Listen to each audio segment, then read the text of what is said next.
All right, so I'm gonna open up the various admin centers. So I like to click on all admin centers here. And there's a number of things since Office, it's interesting. Office 365 Groups is something in Active Directory, but it generates a SharePoint. So some of the settings are in SharePoint, but it generates a Teams. So some of the settings are in Teams, but it generates an Exchange. So some of the settings are in Exchange. It can also generate a Yammer. So some of the settings are in Yammer. And then it also has reports that you will click on usage to get the reports. It's all over the place. Some of the settings are in Active Directory. It's all over the place. First and foremost, let's start with the beginning. We clicked on Azure Active Directory, and we noticed a couple of things. Before I click on groups, you can click on user settings. And here you have a number of things that you can manage, but more importantly, it's where you can manage collaboration settings for external users. And this is where you can set up how you want external access to be managed. Guests can invite, members can invite, admins and users in the guest inviter role can invite. All of these are here. You can specify the domains that you want to allow, deny invitations to specific domains. So everything we talked about will be here in Active Directory, which most people don't realize. Azure Active Directory is a big part of what you'll be doing to manage Office 365 groups, since Office 365 groups is an Active Directory.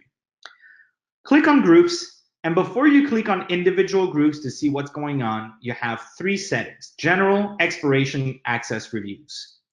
General, you'll have some very basic things like, do you want to allow self-service, or do you want to restrict access to groups in the access panel?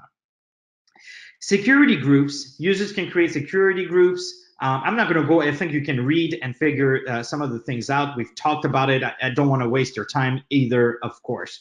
But you have some of the general settings for Office 365 groups and who can create these groups in your environment. You can do it this way. You can do it via Office PowerShell, or you can do it via even custom solutions. Expiration, I'm not a big fan. I'm not gonna lie to you for two reasons. First, it requires Azure AD Premium, so you don't have it for free. You need to go pay for this.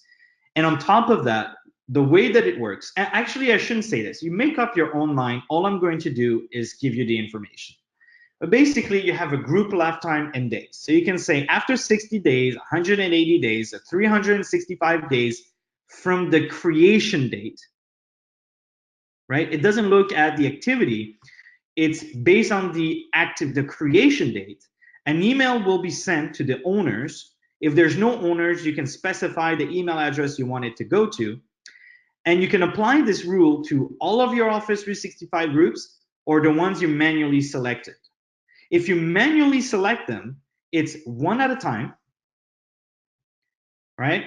You choose the one you want to add.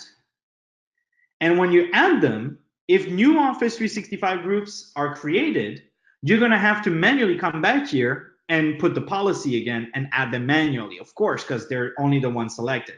What happens? Group owners must have the Exchange license. They'll get a notification email. And if they don't renew the Office 365 group, the group is going to be deleted. If they don't act on the email in a certain lapse of time, Microsoft considers the group to not be active anymore and deletes it. So that's the information. You do what you will with that information. I'm not a big fan because I think it should be based on the activity inside of the Office 365 group and not the creation date of the Office 365 group. But that's the expiration policy. Lastly, you have access reviews. Access reviews is essentially, as soon as it loads, but essentially what it allows you to do is create an access review. And there's two main ways to do this. It can be for members of a group. Okay, I didn't even explain what it is. Forget all the things that you're seeing because that's going to confuse you. An access review is a scheduled way for you to ask someone, typically speaking, the owners of the Office 365 group, to review the either guest users or all of the members of the Office 365 group. So here's what that means is, I'm going to click on New Access Review. You give it a name. When it starts, how frequently you want this to be done. Is it a one-time thing? You want to get an audit? You want to get the report back and done? Do you want to do this annually? Do you want to do this quarterly?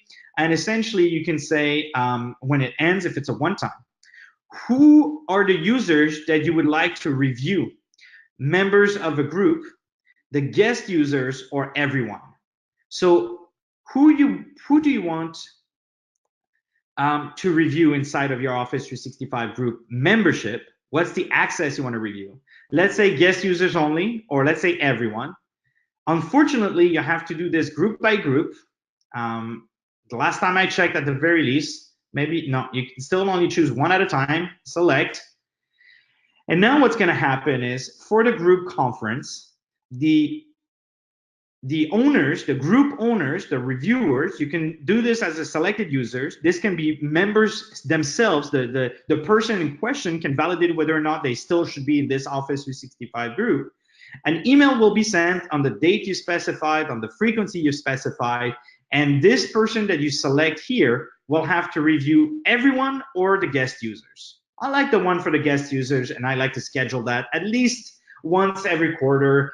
You do whatever you think is best, but it's nice because as we move to a decentralized world where people can create their own Office 365 group, IT is no longer really close to what's being done inside of the workloads, inside of the products. You want to stay on top of that. You want to stay on top of your governance plan. And one way to do it is to get some help or ask the group owners to participate very lightly in some of the actions, whether it's to validate the external users in their group, because how is IT going to do that? How are you going to know whether that external user has a good access or not? How do you know? You have to go ask the group owner, right? You need to know someone in that context that can tell you that. So this is the access reviews.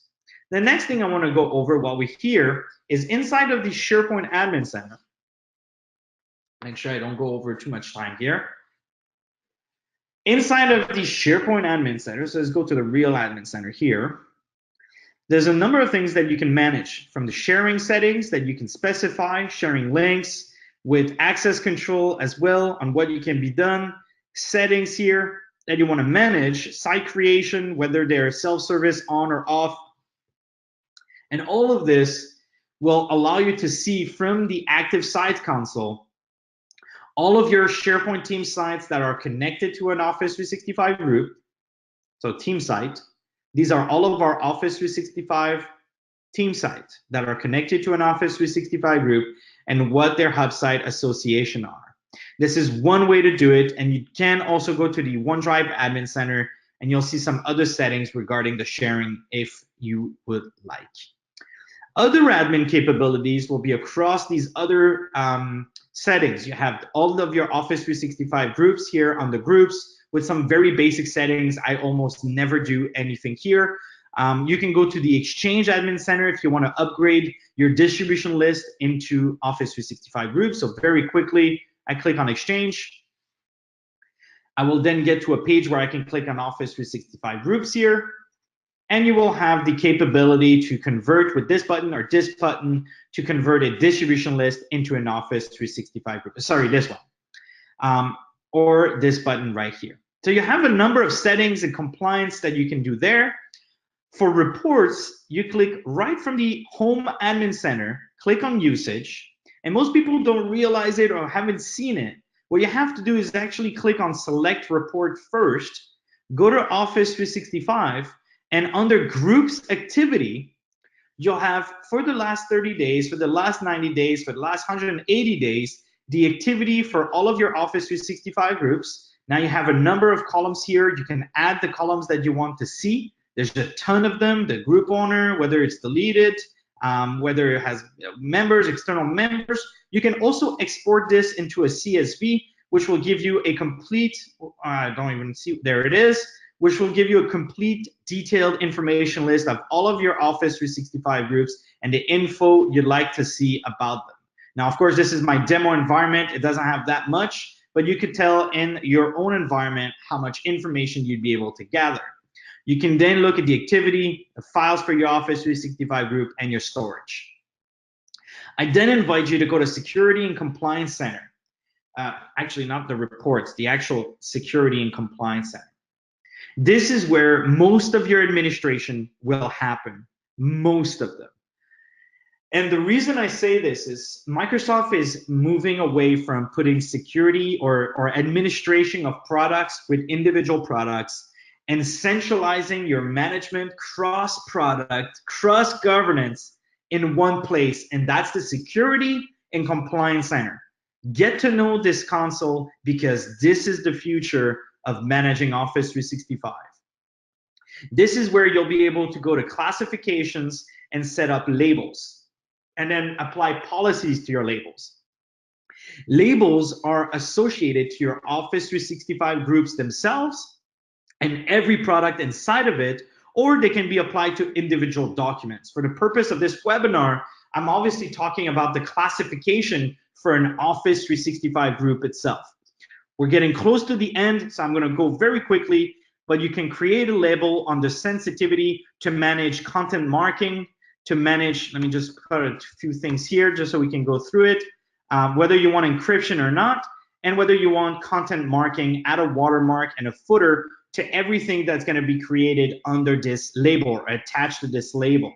The same thing for retention policies, right? You create your label, you say what it applies to, what happens with this label, what is the retention policy, and then you go and apply to wherever you want using label or publishing of labels. The ability to centralize your settings to a classification label or to a basically to a tag, if you will, instead of individual products is where we're going. You want to say anyone that creates an Office 365 group that is private and that is classified or has a classification label as patent, you want to disable external sharing and disable OneDrive for Business sync to offline, instead of going one by one to your different libraries and setting that up. This is where Microsoft is heading. It's already here today. This is how it works. Make sure that you set up your classification label and make sure you spend some time under the classifications as well as the data governance section of your environment so you can set up and see the labels applied, where they're being used. I hope to see you in Prague at ESPC 19. I'm very excited for it. Thank you very much. Have an amazing day.